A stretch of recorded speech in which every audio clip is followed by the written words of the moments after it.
On va être aussi attentif à tout ce qui est jugement masqué. Ça veut dire qu'on va mélanger une interprétation avec notre sentiment et du coup, il y a une confusion qui va se faire soit pour nous-mêmes, soit pour l'interlocuteur quand je dis que tu m'as abandonné. On comprend ce qu'il y a derrière, mais au fond, c'est quoi l'observation? Être plus juste dans ce dont on parle.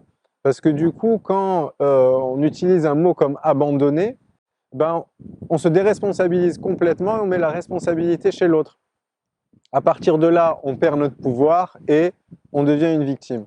En tout cas, c'est des choses qui peuvent aller très loin et ben, autant être attentif à ça.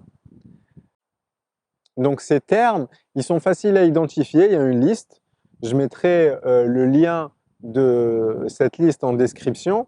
Et du coup, par exemple, quand tu m'as trahi, tu m'as utilisé, j'étais harcelé, j'ai été accusé.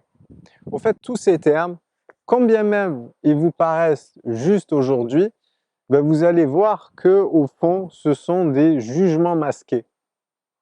Des jugements masqués qui nous font perdre notre pouvoir.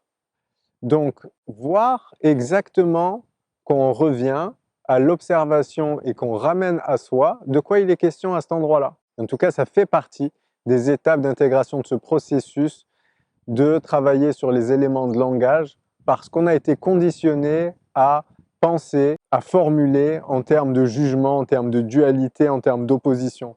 Et donc, la communication non violente va nous inviter à emprunter un autre chemin.